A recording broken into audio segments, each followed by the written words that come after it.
Yes, people, welcome to Man Knows Football. You're here with myself, Guni, and you're also here with Lewis. How you doing, my bro? Um, I guess we didn't get battered. Went down with a little bit of dignity, but still, the fact that that's the only thing that we're looking back at this game on, it kind of shows where we're at. But it's just Chelsea, that isn't it? Yeah, true that. But obviously, the right way to start this stream is we obviously got the tragic news that Gianluca Vialli's passed away, Mm-hmm. ex-Chelsea legend, man, both player and manager. So it's a very tragic day. Obviously, thoughts are with his family and that. But yeah, the thing is with Vialli, before even just going into like his football, like when you like look at what people say about him all round, they all say the same thing. Like he had a massive heart and he was just a top man. So, like we lost a good man in the true sense of the word. You know what I mean? According to people's accounts of him. So, rest in peace, Gianluca Vialli, man. Thank you for what you've done at Chelsea Football Club, and thank you for what you've done for football in general, man. You'll not be forgotten. Successful career, in my opinion, and yeah, never will be Rest forgotten. in peace, man. Rest in Trust me. peace. Trust me. Cancer's a bitch as well. Yeah, he was been fighting that for a minute, innit? Mm-hmm. Yeah. Remember, we've been hearing news about this since like 2020, 2019, and that's been a very long battle. At least, hopefully, he can rest now. Hopefully, he can rest, but it's just a shame, isn't it? Yeah, it's a shame, obviously, when anyone passes away, man, because they've obviously got their loved ones and that. It's always a shame. But yeah, man. Thoughts are with Gianluca Vialli. But Lewis, we're here today to talk about yet another loss under our belt in our impressive record in yet to find a win. We are free It's one falling. win in 8 now, isn't it? Yep, that's 1 in 8. We are free falling at the minute. Are we still even 10th? I can't even look at the Oh table. no, we're 10th, but we're holding on to it, and our next league game is against 11th place Palace. Well, there you go. Palace are not an easy opposition as well. We're in 10th place. We're hovering above the bottom half of the table, which is never good news.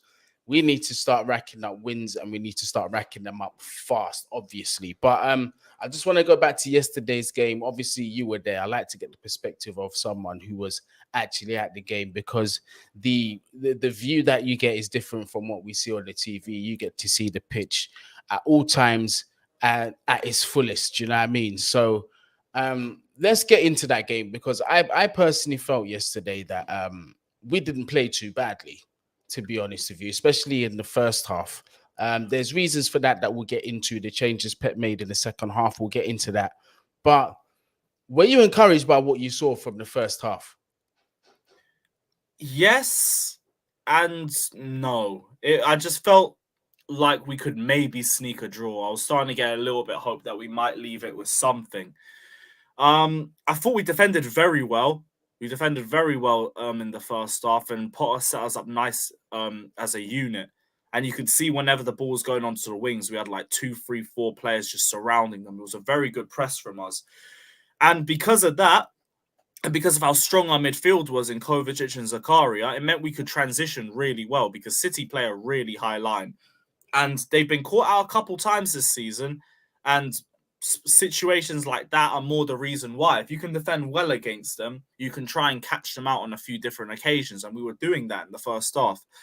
It's just the end product wasn't really there. There was sometimes where we were just ignoring passes. Like Aubameyang was making runs again that was getting ignored. But there was also other aspects where Chukwuemeka's unlucky, hits the post. Christian Pulisic, you could say it was a good opportunity, but I think the ball's played a little bit too short to him. There's not much he can do in the situation. It's a good tackle from John It's Stones. also that good tackle. That was a world class tackle, 100%. That was a From top. the other side of the pitch, I could tell that weren't a penalty. He just timed that one to perfection. Yeah, But it's those little things that are the difference between like being Premier League champions and then just competing for top 4, being at the level that we're at. First half, FC came and reared its ugly head again because in the second half, we weren't the same team. And City came out a lot stronger. They were a lot better in the press and they were already stronger in the first half. Bit of a fuck up for the first goal, but that's Chelsea, that, isn't it? And as soon as the goal went in, City just needed to rest on what they had. And it was just a lot more straightforward and routine from them. let's rewind back a little bit. Obviously, in the first half, we as well as we played, we did get some more bad news, something that we're used to getting over here at Chelsea. Injury first to Raheem Sterling, following by an injury to Christian Pulisic. So that's both of our wide men immediately. We've lost a lot of width because of that. Um, there's a few talking points there that I want to talk about. The first one being, although I do feel that Graham Potter got most of his substitutions right in the game, yeah, I thought the sub for Chukwuemeka coming on and Pulisic coming off was a bit of a weird one to me when Amari Hutchinson is the natural winger. But we did end up seeing him. Fair play. But that's just one thing I'll say about it. And the second thing that I'll say about this is, does that now put pressure on us in the transfer market? Obviously, we're linked with this Mudryk guy. I wasn't really buying the news until obviously your Fabrizio Romano started reporting it. Dario Serna, his agent, was at Stamford Bridge last night for the game, obviously for talks with Todd Bowley and them, man. Does that put extra pressure on us now in the transfer market to sign a winger? And do you think that it will be Mudryk? Yes, but with Mudryk, I'm a little bit unsure about him just because it's the Ukrainian league, and I don't know how he's going to adapt to Premier League football, how he's going to adapt to the golfing class, the league. I'm not too sure about that. In terms of our mid going for wingers now, our hands has been forced on that remark. I was going to say just wait. Like, I'd rather we sort out our midfield first, get a right back, and then if we have enough time, look for a midfielder. But now we're going to have to go for midfielders. We don't know how long Pulisic's going to be out for. Sterling wants to be back in time for the Liverpool game, but we don't know if he's going to be back in time. We don't even know the nature of the injury. All we know it's a hamstring issue. But yeah, our hands have been forced now. We have to go in for a winger. So it's just another area of the pitch that we need to try and sort out, and we need to sort out soon. If it's not going to be Mudryk, try and bring in Leao, but Leao's going to be 100 to 150 million. Maybe we're going to have to look for a stopgap or someone short term. I don't know, but it's just all a massive mess. It's a giant mess. You're on mute, bro. So have a look at this since we're talking about injuries. Yeah. Fitness issues have plagued Chelsea since last season when, according to a study by Howden's European Football Injury Index, the Blues suffered 97 injuries, 16 more than any other side across Europe's top 5 leagues. Currently, we've got 10 first-team players that are out. Do you think it's down to what everybody's saying? Oh, it's a case of Chelsea's medical staff not being good enough. Or do you feel that this could potentially be, or this is a result of poor recruitment, us overusing players, us not getting adequate backup for certain positions? What do you think is the cause of all of this? Just a mix of everything, really. Like, you could talk about the new medical team, but I'd only look at that towards James and Chilwell, because Chilwell was training on a bandage before the Zagreb game, and then we played him for a full 90. That's also partly Potter's fault, if we're being honest about it. There's no reason why he should have played the full 90. James as well, didn't need to risk him in the Bournemouth game if he wasn't that fit. I don't really care how or what they would have done with Aspi. I care about Reece James's fitness over results at this point because we're not finishing top 4, so I don't care. Everything else, though, everything from the past is all the old injuries. I mean, the old medical team. And also, a lot of these players are just injury prone in general. Like, you look at the players that are on that list. Pulisic. Who else? Kante. Fafana. Loftus-Cheek. Who else is on it? Because I had it in my... I've lost it. But most of the players on there are injury prone in general. So it's either more the victim to being overplayed or they're just getting rushed back too early, or it's a bunch of other different issues. But I wouldn't blame it solely on the new medical team. That only makes sense for James and Chilwell, and that's it. I'm trying to get the actual injury list up. I had it here. 1 second. Yeah, there we go. I've got it here on the screen. So, as you see there, Raheem Sterling injured, Christian Pulisic injured. Now, although the injury is unknown to Christian Pulisic, you just know he's going to be out for a minute. Mason Mount, I think, I think he'll be back sooner rather than later. N'Golo Kante, who knows with him? Edouard Mendy, Broya, we know freak injury that happened. He's going to be out for the season. Chilwell, hamstring injury. Reece James, knee injury. Wesley Fofana, knee injury as well, man.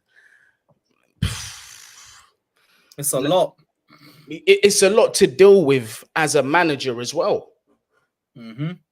This is like, sometimes I know, look, the results are not good enough. Yeah. And eventually, if we find ourselves lingering at the bottom half of the table and it's not looking good, we're going to have to explore our options. That's naturally how it's going to go. Like, the board ain't going to have that much patience. Things have to start turning around soon. But surely, man, this is a massive handicap on the manager, because look how many of these players in this list are key to how Chelsea play. Reece James, Ben Chilwell, and Ben Chilwell and Reece James as a pair on either side, key to how we play. N'Golo Kante, he's N'Golo Kante. Raheem Sterling, arguably new signing, but has scored goals, has had stinkers, but still one of the leaders in the team.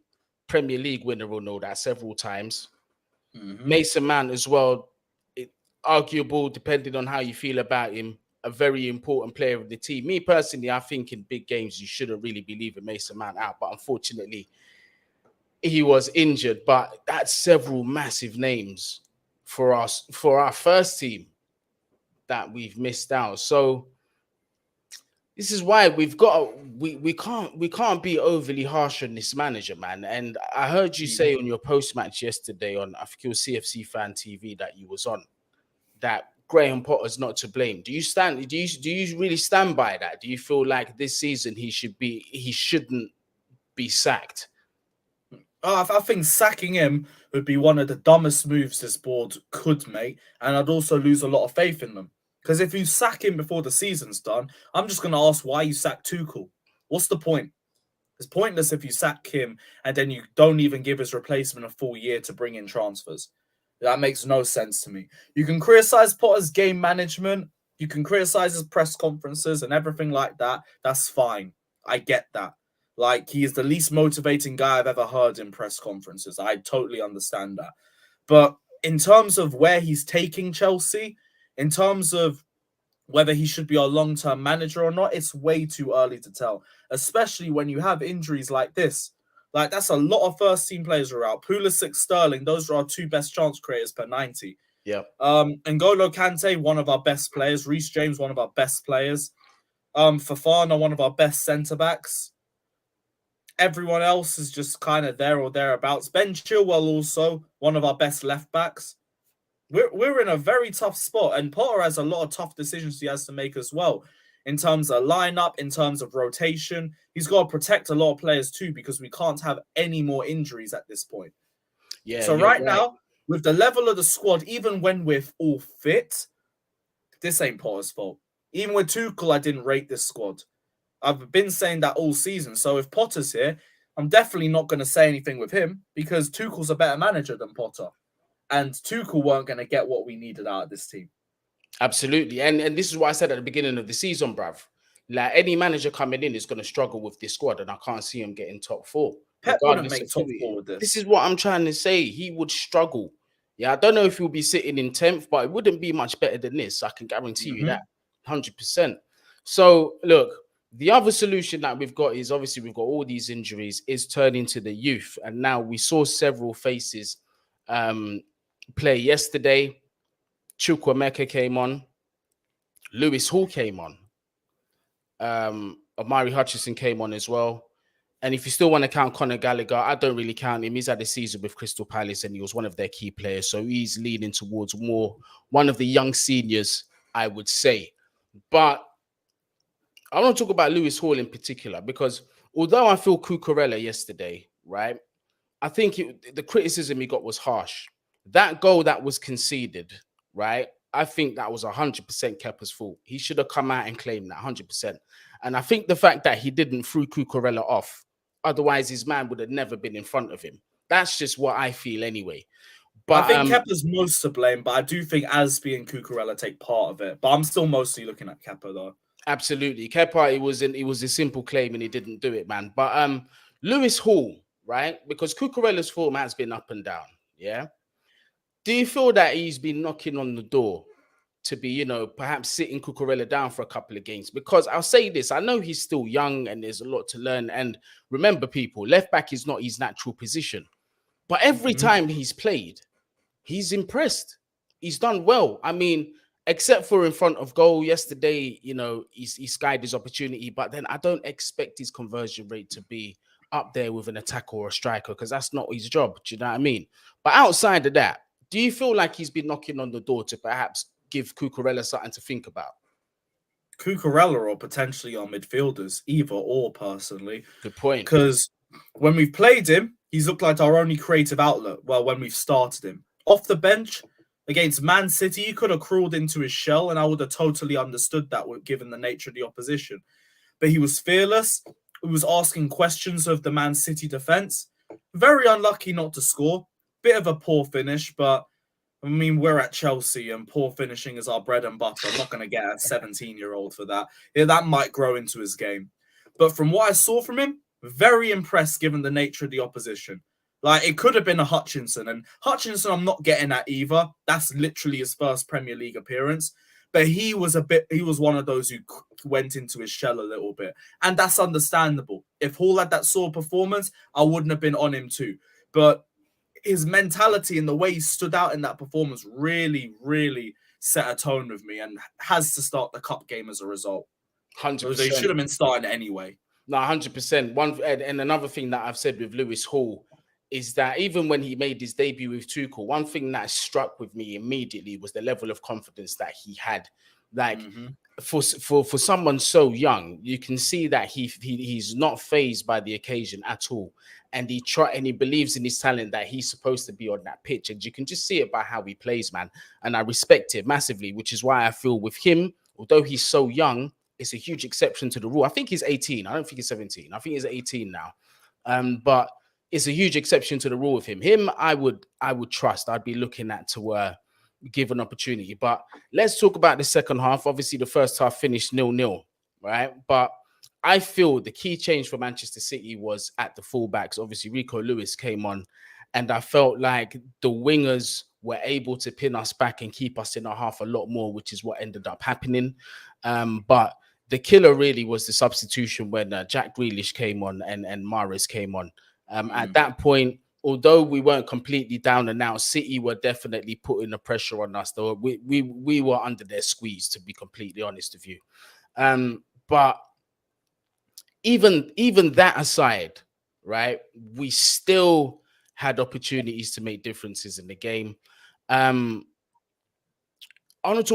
talk about Kai Havertz as well, because there's been he had a bit of a divided performance yesterday. Some say he was really good, some say he was good. Some were also saying that, he wasn't that good. My criticism of Kai yesterday was his lack. I don't know if that's the word, but he lacks courage in terms of taking that risk, in terms of taking that pass, that decisive pass, because I don't know if it's the same one you were talking about in your post-match, but I mentioned in mine that there was a bent run that Aubameyang had made and he was clean onside. Yeah. And all Havertz had to do was just lift the ball over the top, and it was green pastures for Aubameyang, one-on-one with the keeper. Chances are he's been in it. It's Aubameyang. Do you know what I mean? He's missed his chances, but I'm putting it on that he's going to bin it. Do you know what I mean? He switches the play or plays it back to the defender, and I completely lost it. But how did you rate his performance? Words are Gattuso. Sometimes maybe good, sometimes maybe shit. It's the way it was. I think people, like the amount, this fan base tries to wish a good player into Havertz so hard. And it's like, stop pushing. It's like Kai Havertz to me is like a wet fart. If you have to keep pushing it, it's probably a bit shit. But this is the thing that we keep doing. We constantly trying to push a good player into him. I thought it was better than the Forest game. Actually made some chances for the first time in ages. But to me, like, there was a big period where he disappeared. Like with Aubameyang, there was 2 opportunities where he completely flopped it with him. I just couldn't find a screenshot for the second one.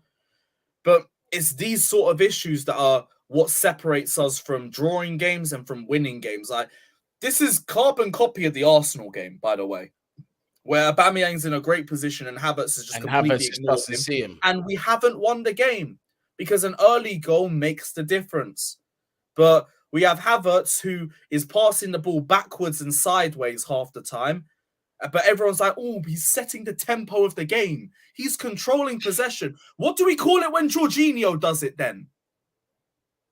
Suddenly it's just aimless passing backwards and sideways for no reason. I don't mind that when it's your DM because it's not really killing attacks. Yeah, When exactly. it's because I'm not asking my DM to start attacks. When you're a forward, I want to see you pass the ball forwards. Doesn't do it enough. He plays the ball backwards, sideways all the time, and they're just saying he's controlling the game. No, he's not. He was better than Forrest. I will acknowledge the fact that he did make chances, although it was only the Chukwuemeka ones that were clear cut. The Pulisic pass actually injured Pulisic because there was no weight behind the pass. Yeah, And it then was the under Thiago hit, Silva 100%. one, do not even try and claim that when it was his horrific first touch that sent the ball to Silva and he just had a hit because he was in a good position. We're not counting that. It was a better than average performance, but we say better than average because the bar is in hell. It did So not mean it was a good performance. What's the solution for Kai Havertz, would you say? Easy jet flight to Germany. When we go Dortmund, just leave him there. Not gonna lie to you, some I'm not gonna like this, but I have to agree, bruv. I think we should cut ties, mate. I hope he has a good season so stocks are high, but there's several other players that I'd be looking at ahead of him. Sorry, it's not consistent enough. But then, am I being harsh? Have I given him long enough playing with with some kind of balance in that midfield in the squad to perhaps adjust? Maybe I'm being harsh, but You're I not don't know. being harsh, I've bro. given him. I feel like I've had enough patience. I've given. You it see to how him. we always have to say, maybe he would work if we did this, then maybe we would work if we did that, then maybe if we did this, that, and the other, maybe we'd get a good player. He's a £72 million generational talent that was put on the same pedestal as the likes of Haaland and Mbappe. They are carrying their teams at 22, 23 years old. Havertz is not carrying his club. Havertz is not carrying his country. He's had a shit season. He's had a shit World Cup. I'm not hearing the 20 minutes against a tired Costa Rica side that even Spain managed to batter. He's not good enough. He's just shit. Man went from Germany's star boy to being completely overshadowed by Musiala. Let's not do it. The guy is just a giant waste of money, a giant waste of time, waste of a position. I'm bored. Board finish, just move him on. Well, I don't blame you. I don't blame you in the slightest at all, Lewis, bruv. Todd Miller, thank you for the super chat. Big up, Todd. I don't even want to make Declan Rice comment for Lewis today. I'm not going to mention Rice. I'm not in the mood to bring up Rice. So clearly there's some talk about Rice that we're gonna have to get into before the end of this stream. But that Big goal, up, Todd. let's talk about Mahrez's goal. We'll start with Azpilicueta. Do you expect Azpilicueta to keep up a 90-minute performance against quality like Manchester City? Not really. I didn't think he was as bad as the Forest game, though. The Forest game, they just ran through him for 90 minutes, and that wasn't necessarily the case. I don't think he offered anything, but he wasn't really a detriment to Chelsea either. I wasn't watching the game thinking, take Azpi off immediately. Just thinking, I didn't even notice him too much. Wasn't a lot of influence, wasn't a lot of impact. Saddest thing is that's a positive. But yeah, it wasn't as bad as Forest. I don't think he was a complete liability in this game. Because with Azpilicueta, I'm at a stage where no matter how bad of a performance he puts in, I'm no longer going to criticize him and cuss and scream and shout, because the matter of the fact is, this is the board's fault. The board have exposed him to this because Azpilicueta can only do his best. And 100%, regardless of how poor his performances are, I don't believe that he downs tools, and I don't believe he ever has. Nah. Right? So that leaves one thing. He's trying, but his best isn't good enough. The board haven't identified that as such. And this is what you're going to get as a result when you fail to back up that position. Now we've got the chance to do something. Hopefully we will.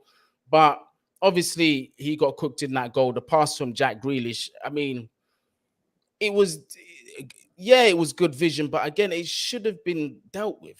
It definitely should have been dealt with. And for me, Kepa, this is why, regardless of a good string of performances here and there, right? Or this season altogether, I can never, ever, ever trust this guy to be my goalkeeper long term.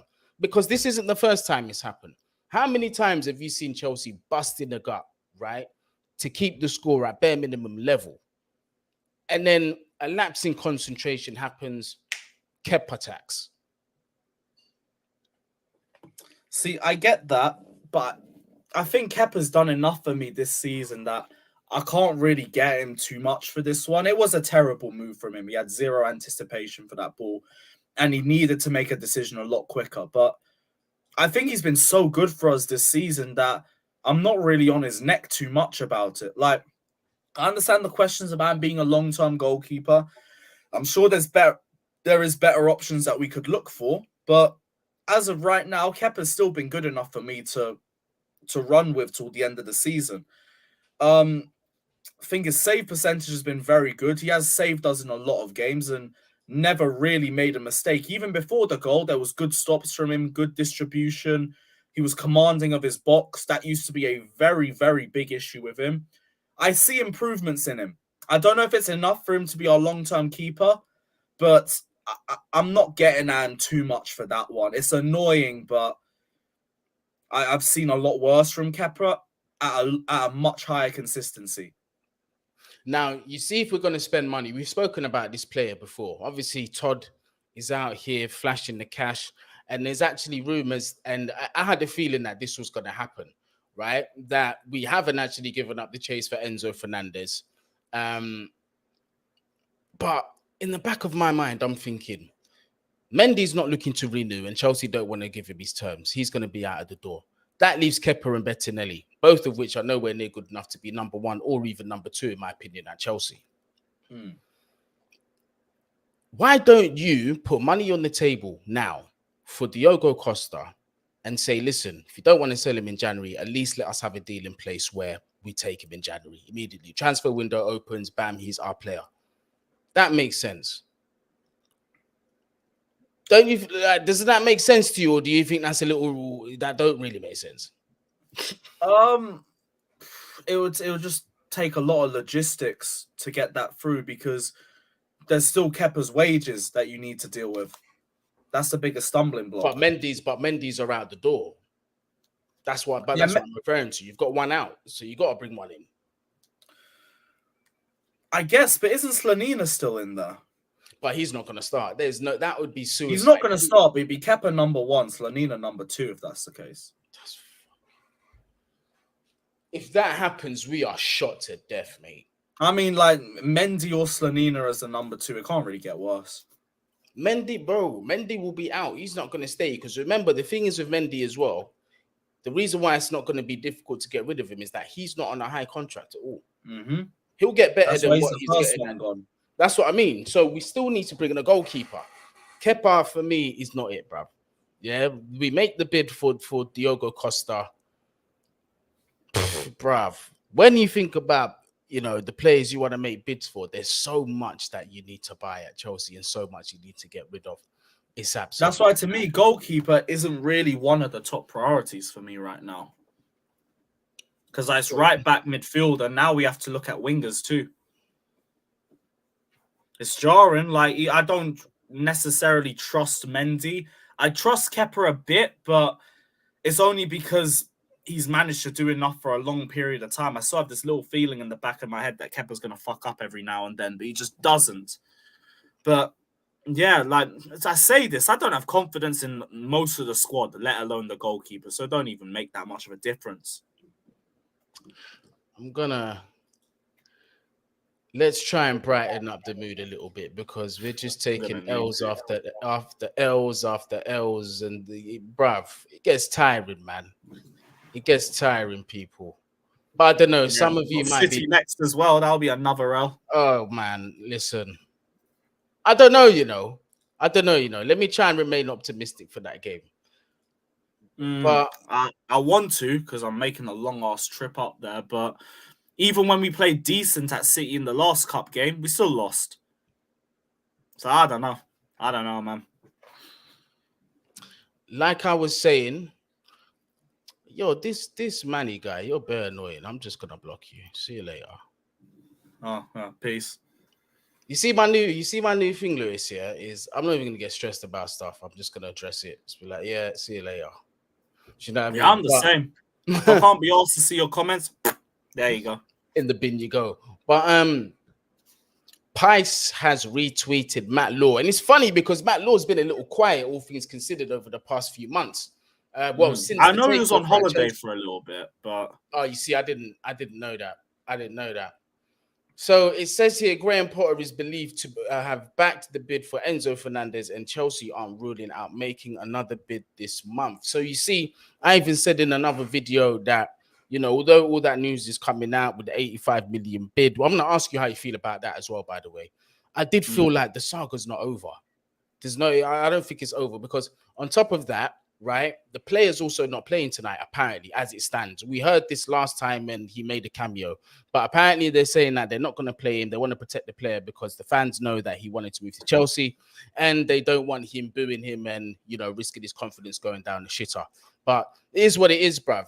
But look, how do you feel about this? Do you reckon that he will end up being a Chelsea player before the window closes? It's up to Chelsea, really, because they're pissing Benfica off by the day. Like, we can get him. I don't know. Actually, I don't know if FFP is the reason why we can't pay that 120 mil up front, but they know that they'll get the same amount of money in the summer. Plus, Benfica are 5 points clear at the top. They can't afford to get rid of him right now. So I'm not surprised by their stance. We can get him, but no players can go in the deal or nothing. We have to sell players first, in my opinion, to be able to do that. But it isn't completely done yet. But we can't afford to keep pissing Benfica off in negotiations. Just either pay the money, or if you don't have any intention to do it, let's stop wasting time and let's go into the market and actually get some midfielders, because we need midfielders. Can't keep just sticking with this one for the whole of January unless we are eventually willing to put the money up. Well, you're right that we can't keep annoying Benfica, because on top of that, they're a great recruiting club. Like, they find gems from all around the world. They, you know, turn them into better players and they sell them on for a profit. I mean, in doing so, they've made over €1 billion since year 2000 up until now, which is, you know, something that's serious money. Do you know what I mean? For a club like Benfica, anyway, that's serious money. So, look, in the summer, I think there's an agreement if he leaves then that they will agree to drop the price to something that's a little bit more sensible for the player. But that 85 million bid, yeah, I don't think that's what infuriated Benfica. I think what it was is that that's all they offered.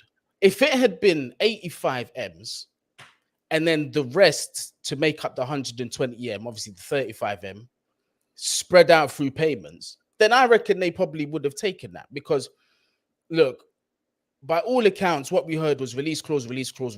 But in a few accounts, we also heard that if they offer the majority of the release clause and the range of payment structure, but it has to add up to the 120 million, then it will be accepted. So could it potentially have been that Chelsea had just gone in there with the first offer? Because we do know clubs do this. First offer is a low ball offer to really just test the waters with the club. Yeah, if we had gone in with just the 120 million installments, maybe it would have worked. Maybe. But it's because we've gone back on what we said we were going to do. Yeah, We it's said not we a were good going to pay look. that amount, and then we tried to go back on it. That's just what looks stupid from our front. It's a bit naive. Like, we're meant to be having confidence in these guys in negotiations, and they're just playing really bad tactics, and it's not working. But I think we still have one more opportunity to make it right. If our next offer's a piss take, then just don't bother. Just go in for somebody else. But they need to be real with the fans. They need to be real with themselves. Are you going to pay that money? Yes or no? Simple as that.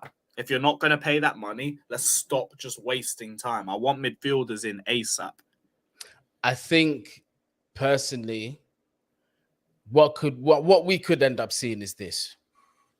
If we don't get other deals done before the 31st of January, we'll end up with the player, but it will be through circumstances that we didn't want in the beginning, aka we will panic, we'll hit that button, pay the release clause, and if that happens, I hope it does not stifle our development in other areas in the team.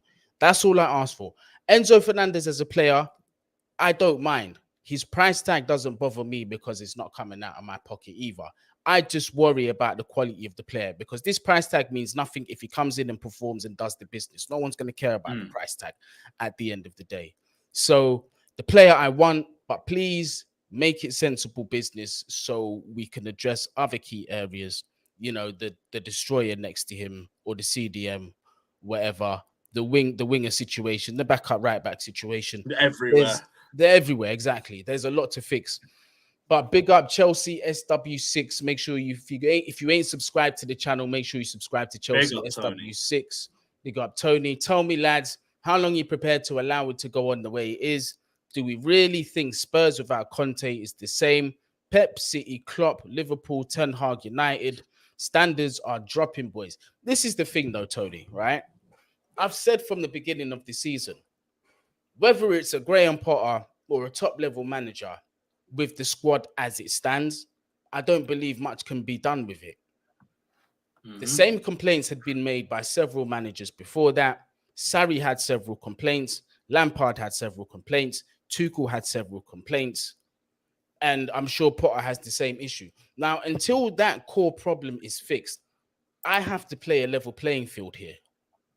And I just feel that Potter is not yet to be fully blamed. Now, I agree. We could be getting better results on the pitch, 100%. 100%, right? If we had a better class manager, we might not be in this exact position, but I don't believe we'll be better off than what we are. So once we've addressed key issues, right? This is why I say January, summer. This is where I'm going to make my judgments, right? That's when I'm going to start saying, Potter, now you're under the cosh. And I think that's the fair thing to do. Do you agree, Lewis, or nah? Yep. As soon as we get a decent amount of transfers that the manager has backed, then I'm going to see how the squad develops. I'm going to see how individuals develop, how Potter develops as a coach too. Does he build more confidence in himself? Does he carry himself in a different manner? And then that's when we can make our judgments. Right now, Potter is here with a terrible squad. Probably the worst squad I've ever seen as a Chelsea fan. I need to see how we change from that, but it's too early right now. Even under Tuchel, we weren't making top four. We'd have the same questions. If Tuchel was here, every week it would be Tuchel in, Tuchel out discussions. Every week. So nothing would change, in my opinion. No, absolutely. Absolutely. R.I.P. Gianluca Vialli. So sad, so missed. Loved him. Named my son after him. Gutted, guys. The man was a true, beautiful human being. You see that? It's like we were saying at the beginning of the video. By all accounts, everybody says the same thing about Gianluca Vialli. Once again, rest in peace to a true legend at Chelsea Football Club. You get me? It's always love, man. Thank you for what he's done. Rest in peace. Yeah, rest in peace once again. Over 193 people watching. Well, now it's 180 people. Smash that like button for me, people.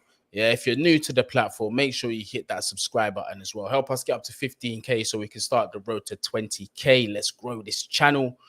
And also subscribe to Lewis as well if you haven't. I'm pretty sure most of you are, but if you haven't, hit that subscribe button. His link is in the description. Just click on the name and it will take you right there.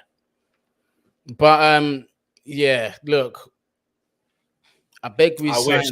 I wish, but you know, Napoli, no chance. Not until they got 1 year left on their contract, and even then, it's going to be long. Because the problem is, right, we can go to Napoli and say to them, "Yo, we'll give you £86 million up front for the player," and they could turn around and say, "Yeah," but then when we come back with the paperwork, they'll come back and say, "No, actually, we want 126 million." And then even if you agree to that, yeah, you come back with the paperwork again. Actually, do you know what? I slept on it, had a couple beers, and I thought, you know what, 173 million. That guy is a nightmare to work with. Absolute nightmare to work with. He is an ultimate pain in the ass. Him and the brother from Leon, them two are the absolute worst people to do business with. Closely followed that by Daniel Levy. Oh, yeah, I forgot about Daniel Levy, bro. But yeah, anyone from Napoli, until they got a year left on their contract, don't bother. That's why if anyone says Osimhen either, nope, not happening.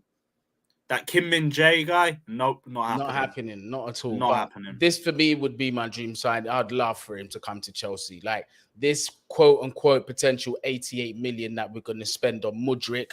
Yeah, I'd much rather spend on this guy. And possibly if they're asking for something close to 100 million, not that I would want to pay that for him, but I'd be more comfortable paying that than what we could potentially be paying for Mudryk. Do you know what I mean? That Mudryk one, like, it looks like a good prospect, but 88 million, man. A lot of dough, bruv. Sorry, he's too unproven for that. Wait, look, another official 2 hours ago from Fabrizio Romano. Let's go. The young Brazilian Andre Santos was signed as new Chelsea player on a long-term contract from Vasco da Gama. Understand Chelsea will pay 12.5 million euro fee to Vasco for Brazilian talent born in 2004. He's been in London since last week. Did you see what Juninho Pernambucano said about him? No, what did he say? Let me see if I can find it on Twitter. Okay, so here we go. Mario Melchior, big up yourself, another ex-Chelsea, has come out and tweeted that Juninho on Chelsea's new signing Andre Santos. Physically, he's a beast. Technically, he's on a high level. He's not going to be better than me. He's going to be much better than me. Now, in terms of praise, yes, he's highly rated. He's highly rated amongst the Brazilian. Apparently, we've got a real talent under our belt. Now, to those of you that didn't want Juninho, what he was known for was his. I'm going to let Lewis tell you lot. Oh, free kicks. Absolutely. Free kicks. Do not let anybody tell you Messi, David Beckham, or any of these dons are the best ever to take free kicks. Nope. It's not even close. Yeah. Juninho Pernambucano was the absolute don at taking free kicks. He used to be subbed on just to take free kicks for Leon. How about that? That's How a real about definition that? of a dead ball specialist. I That always is- remember that one for Leon against Barcelona. Oh, when what's his face? Valdez smacked his face off the post. Are you talking about that one? Oh, bruv. The guy was an absolute piss. That is football heritage right there. Yeah, proper. But there is high praise about the player. Obviously, neither of us have watched Vasco da Gama on a consistent basis, or whether we've watched them at all to know how good this player is. But just given the news that's around him, a lot of potential here. I don't see him coming straight into the first team, but do you feel there might be an opportunity for him to kind of showcase what he's got? With all these injuries that we're having, we might as well just keep him around. Same thing with Fofana. Like, you might as well throw Fofana into the cup game, in my opinion. See how he plays. That can be the real test. As for Andre Santos, I haven't watched Vasco da Gama or anything like that, same as you. From what I've read, he's a good box-to-box midfielder. Can play as a 6, but he's more of an 8. Has got decent passing, but nothing too flashy or out of the ordinary or anything like that. He's just a little bit smart on the ball. But obviously, he's a bit of a raw talent. So it'd be hard to see how we would play immediately in terms of Premier League football. But yeah, looks like a good prospect. It'll be another investment for the future, and let's see how he does. I guess let's see how he does. Yeah, 100%. But you might as well keep him. You might. But you know what? To be honest, right? He's just come fresh from Brazil. There's a lot of acclimatization that he needs to do. Personally, I wouldn't throw him in. The one that I would potentially give a chance, given the injuries, is Casadei for several reasons. One, he looks like an absolute baller. 2, he looks built for the Prem. 3, he's actually got attributes that we desperately need in this midfield, which 1 is goals, 2 is physical presence, and 3 is some kind of creativity. And he has all 3 of those things. Those late runs into the boxes as well, he's excellent at those. Like, look, there's options here, but it's interesting to see what Todd Boehly's going to do with the youth. Graham Potter's going to do with the youth, who he's going to trust, etc., who he feels is ready. There was a comment here earlier that said something about Amari Hutchinson not being ready. It was by Uncle Jesters, actually. I agree. I don't disagree. And I think his performance yesterday showed that. And I'm not gonna judge him off the back of that, because I did say that he did look a shell of, of himself. He did look shy. He wasn't trying the flary things that he usually tries to do. I think he just wanted to play a sensible play, safe, to try and sort of impress the manager, just get the basics right so he can, guarantee his opportunity instead of risking it and making mistakes on his debut. But yeah, with him, I know there's a player in there, but with that, we've got to give it time. And you see what happens once you give players rhythm. Zakaria, we'll talk about him, his performance yesterday. This will be just before we go. Got 10 minutes left, but 193 people in the building. Smash the like, people. Rise up the if likes. You are just joining in, make sure you do that for me, please. But Zakaria, I'm seeing more and more people say, for 21 million pounds, we should be activating this guy's release clause. Stop it. Stop it. Yeah, he's had good games yesterday. It was his best game by far. Is he the long-term answer for you, Lewis?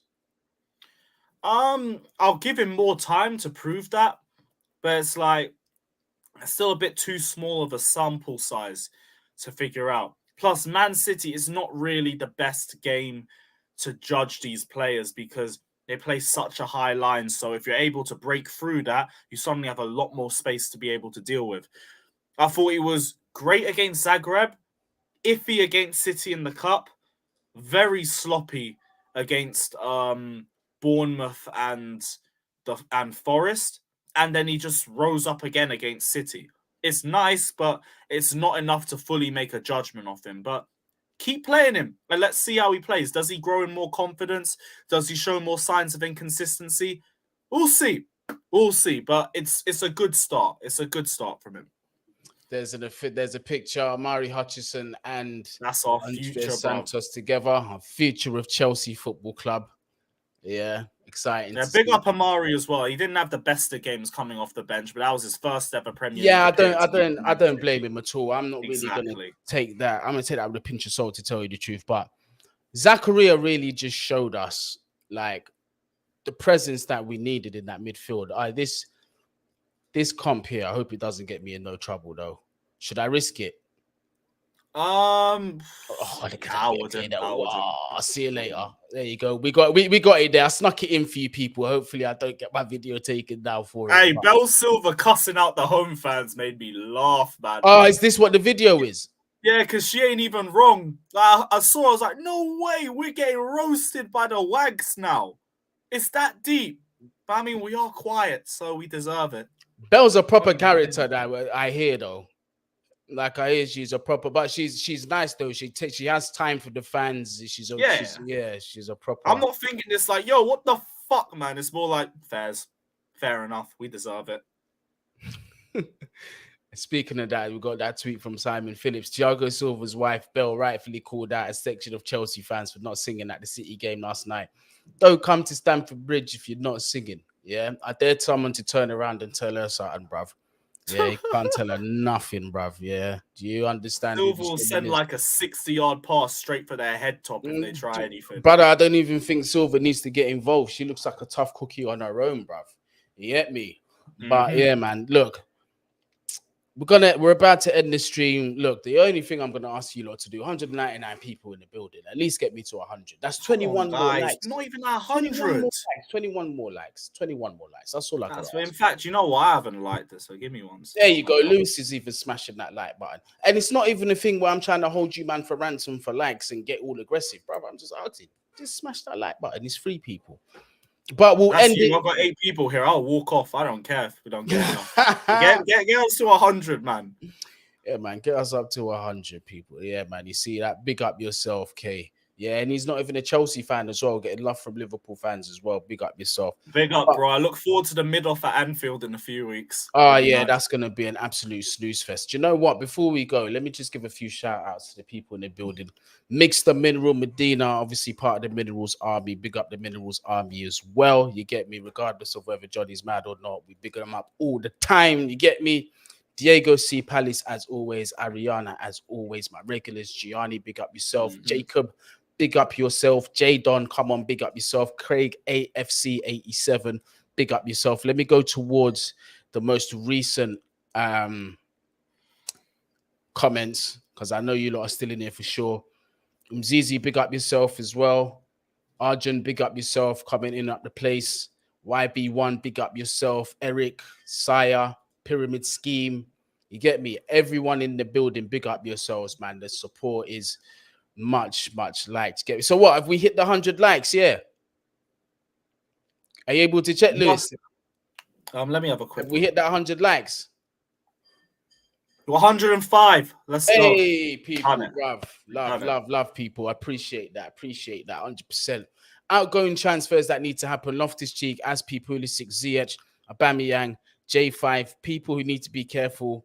Koulibaly, Havertz, and Mason Mount. I don't disagree with this in the slightest. And to be honest with you, it's more difficult to name players you would keep than players you would sell at Chelsea. And that is very concerning. And on that note, Lewis, I'm going to ask you, what have you got coming up on your channel, or what have you already got up on your channel that you would like the people them to see? Yeah, guys, we did the City review today, and we got the City preview tomorrow. So check that out, people. Will probably be live.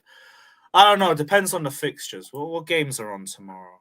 Oh, no, there's no game. It's a cup matches. All right, cool. Yeah, I'll figure it out. But yeah, we'll be live tomorrow previewing the City game. So check that out, people. Carefree Lewis G. Chelsea Fan TV as well. Guni, as always, great to be on. Big up yourself. Big up the panel as well. Everyone locked in. People. And yeah, keep hitting the likes. People, I've got a favor to ask of you. Now that this live is over, I have just put my other video that was in the background, in the backstage of YouTube live. So make sure you go and watch that. It's a bit on obviously Gianluca Vialli and also the chase for Mikhailo Mudryk. So make sure you check that out. Literally just got that out live right now. So go and run up the views on that. People, big up yourselves once more.